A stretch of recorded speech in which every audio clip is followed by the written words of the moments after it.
Hi there, welcome back to Cut That TV.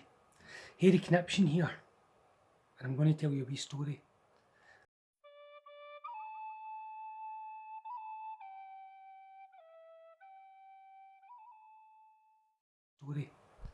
about something that happened when I was about 7. Now, that's a lot of years ago. That's a lot of years ago. I don't want to tell you how long. Anyway, it was in just normal sort of council house, as you would imagine any working class family would live in. There was sisters and hustle and bustle, just the usual sort of bedlam. Anyway, I'll get to the gist of the story. What happened was one night I was getting up and it was late. It was maybe about 3 in the morning to go to the loo, as you do. And on the way there was a guy coming up the stairs with a brown jacket, young guy, and he just sort of gave a nod, and I went into the toilet, and he was still there on the top landing when I came out. He went in, and I went out. I went back to my bed, and I remember thinking, I'm still half sleeping, not even bothering, because I've got sisters and a brother, and people are in and out all the time. But I was just wondering who it was, because I'd seen some of their friends and knew some of their friends. Anyway, so that's fine. I don't even think I mentioned it the next day. It wasn't a thing. And I was out playing with my friend. Had got a skateboard, the first skateboard I'd ever saw in my life. It was a Blue Devil. It was called. His auntie had come back from the States and brought this thing. It was amazing. It was so exciting having a shot in a skateboard. Anyway, that night, went to bed. About 3 o'clock, I heard a noise. Don't know what it was. Woke up, had a wee look, and just at the door was the same guy with the brown, like a corduroy jacket, elbow pad sort of thing. I mean, weird for quite a young guy as well. Maybe like, I reckon he was about 17. It just didn't feel right. I put my head under the covers and I just waited, and then I peeked out again and there was nobody there. And I thought they're way downstairs, and I was starting to go, this is a wee bit weird. Don't like it. Don't know why you didn't like it. But got back to sleep, because it's not that strange. Those people come in and out of the house all the time, so I didn't really think it was that weird seeing the same guy. Anyway, the night after that, about the same time, woke up, looked up, and this guy is standing, and he's just inside the room, and he's just standing, not saying anything, just looking at me, not like trying to freak me out, and not doing anything. He was just standing, like as if he'd been just put there and told, stand there. So again, freaked me out, head under the covers, and I was like, right, okay, what's this? And I wasn't even doing it, and then I was shouting, Mom, Mom, Mom, Mom. And I think it was my dad that came through actually. And he's like, what is it? You have a bad dream? And I was like, No, it's the guy in them when I come out the covers. There was nobody in the room, the light was on. And I was like, no, it's that guy again. And they were going, what guy? And I was like, the guy from the night before, the guy that was in. And they were going, what are you talking about? What guy was in? And I was like, is it maybe Margaret's pal or something? And they're discussing it. Is it maybe somebody else? Did they have somebody else? They bloody better not had somebody else in without letting us know. You know, my mum and dad arguing because my sisters, they were quite strict. Anyway, so they're talking about this, and I'm just not very happy, as you can imagine. So they were like, look, you were probably dreaming. And I was like, I wasn't dreaming. I know I wasn't dreaming.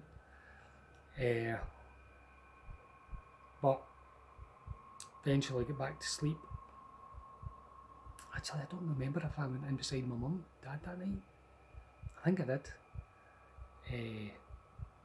Because it was a big fury.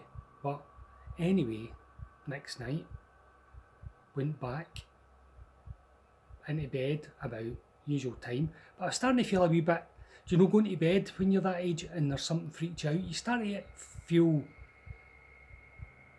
you're just scared. That's the only way to put it. You're scared.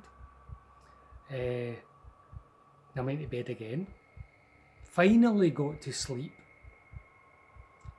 And about the same time again, opened my eyes, knew without even looking that somebody was there. Looked over, and this guy is actually just about at the end of my bed, standing. And I was like, inside I was going, what flippins is this? Done the same again. Straight away, didn't mess about. Mum, Dad. And took a wee while, but my dad came in, I was under the covers, and he's like, what is it? And I was going, Dad, it's the guy again. And he was like, oh, God. He's like, you're dreaming, going to stop this, you need to just let me have a full night's sleep. He was having to get up for his work, so he was pissed off, to be honest. He was just like, right, nothing here, take me about, back to bed, get to sleep. And I was like, you wanted to go in beside him, but he wasn't having any. He wasn't too happy, and I was just lying there, and I lay for ages. But eventually, I got to sleep, and I spoke to my mum about it the next day, and I was going, "This is really scaring me." And my mum was going, "There's nothing to be scared of," and I'm going, "I think it's a ghost," and Mum was going, "No, it's not." And even if it was, it wouldn't be there to happen, because my mum was mental. Well, not mental, but she absolutely believed in the afterlife and ghosts and all that. She never had a problem with it. Sort of thing like, yeah, and do you know, oh, you've got something, really, a ghost? Fine. And she was just like, well, talk to them, just ask them. They're not going to hurt you or harm you if they're dead. And that itself, that line, they're not going to harm you if they're dead, does not make you feel better when you're 7 or 8. That does not cut any, it doesn't make you feel one iota better. Anyway, that night, went to bed. The same time again. Not a noise. It wasn't like banging or noises or anything. It was just a feeling. You know how people say temperature and things like that? It was as if the hairs in the back of your neck stood up. That's the only way to describe it. And I was lying there under the covers, and again, I knew he would be there. I didn't even want to peek out. I just stayed under for ages. And then I thought, I've stayed under long enough. For some reason, stayed under long enough, he'll not be there now. And I just peeked out, and he was sitting on the end of the bed. Never felt him, didn't feel the bed move. and he's sitting on the end of the bed.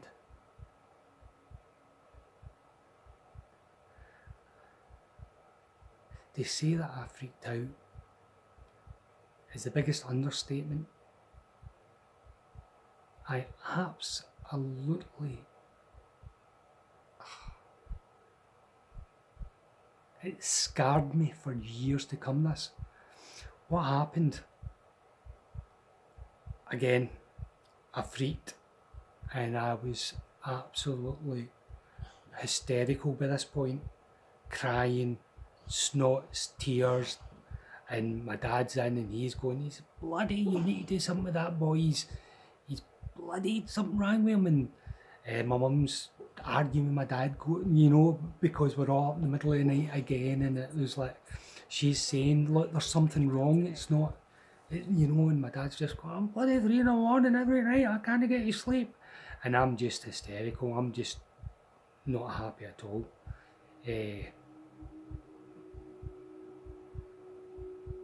Couldn't understand it, didn't know what it was about, why. And then my mum, typical Catholic, went to get a priest, to talk to a priest about it. The priest didn't talk to me, but my mum was speaking to the priest and all that. And she was just saying, look, you've got nothing to worry about. There is absolutely nothing to worry about, no reason to be scared. But this was just unbelievable. This was just not something I could take. I was exhausted. I was petrified, and I would have to go back. You have to go back. You have to go back to your bed. And especially when nobody thinks it's real and it's all in your head, apart from, well, Mum. Anyway, my mum's like, they're asking me what he looks like and all that sort of stuff. And I'm telling them he's just like a young guy. He's looked about 18 maybe. It's hard to tell when you're about 7 or 8. To me, he's a grown up, but he's still a young grown up. Yeah. And I was saying he had sort of dirty blonde hair, and now thinking back, he wasn't a bad looking kid for me now. And my mum was like looking through pictures, and she was like, here, look at these pictures, this is your cousins and all that. And looked through, and he was there. He was one of my cousins. And I was like, that's him. Why, what's he doing? Why is he over? He was over he was Australian, or they were Australian, they immigrated years ago. And I was thinking, why is he over? And my mum was like, I'll phone your Auntie Margaret and have a wee blether and ask her if he's over, maybe he's, Anyway, so she'd phoned during the day, and seemingly he'd went missing. Right? And they didn't know where he was. They thought he was away to one of because they were quite rural. They were from a sort of village, not a village, but they're from the outback. And they thought he'd sort of headed into, I don't know if it was Melbourne or some big place. But anyway, he hadn't showed, no word of him. That night again, woke up and he's right beside me, right up the bed. And I'm looking, and he's just staring at me. He's looking right at me. And he just had this, he just looked so sad. not scary, just so sad. So it turns out that he'd been crashed his car, his first car, and he was in a ditch for 4 or 5 days or 6 days before they found him over in Australia. Don't know why he appeared to me, his young cousin. No idea. Don't know what that was about. And that it still scared me. For years and years, it freaked me out. Anyway, poor lad. Thanks for listening. Good night, everyone. Sweet dreams. Harry Knipson checking out.